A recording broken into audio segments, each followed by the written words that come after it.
מה קורה עכשיו? אנחנו נראה את המעגל המודפס שאני ויפתח הכנו. אנחנו נראה עכשיו את שער נוט, אוקיי? אנחנו עכשיו מסתכלים על ג'וק 7404. אנחנו נראה עכשיו שיש לנו שתי נורות שרופות, לא נורא, אבל זה עדיין עובד. יש לנו עכשיו את הנורות שדלקות. עכשיו אני אחבק כמה מהנורות האלה. אנחנו רואים שכל הנורות נכבו. נדליק מחדש. אין מצב מאוד. אוקיי. יופי. אז אנחנו רגע, מה שעשינו, בעצם נתנו בעזרת הסוויץ' אות לג'וק שייתן לנורה את האות שהוא קיבל. אנחנו בשער נוט צריכים להכניס רק אות 1, או 1 או 0, ויש לו בעצם רק כניסה אחת, וכשהוא מקבל 1 הוא מחליף את האות ל-0 ולא נותן אור, וכשהוא מקבל 0 הוא מחליף את האור, את האות שלו ל-1 ונותן אור. אנחנו נמשיך עכשיו לשער השני שלנו, שער אנד. פה אנחנו רואים לפני הכל הנורת 5 וולט שלנו נשרפה משום מה. לא נורא, אנחנו עכשיו נחבק כמה יש לנו עכשיו את הסוויצ'ים, ובעצם אפשר לראות כאן את השער אור. מה שקורה זה שאנחנו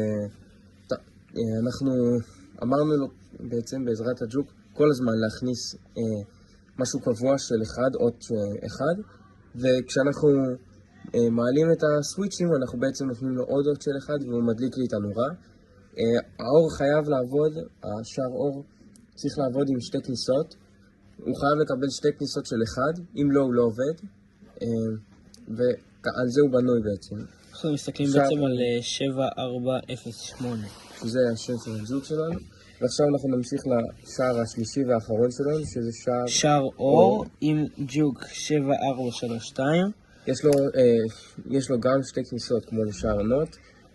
יש לו גם רגל אחת שנשברה פה לאחד מהילדים כאן במעבדה, אז הוא בעצם כל הזמן אי אפשר לכבות אותו. כן, הוא כל הזמן נותן אות של 1, הוא לא יכול לתת אות 0, אבל עצם זה שזה נשבר והצלחנו להבין זה העיקרון, שבעצם הוא חייב שער אור לקבל או 1 או 0, כשהוא מקבל 1 מאחד האותות, בעצם יש לו 2 אותות שהוא מקבל, כשהוא מקבל באחד מהאותות 1 אז הוא דולק, כשהוא מקבל 0 משני האותות הוא נחבא לגמרי, וכשהוא מקבל 1 ו1 הוא דולק.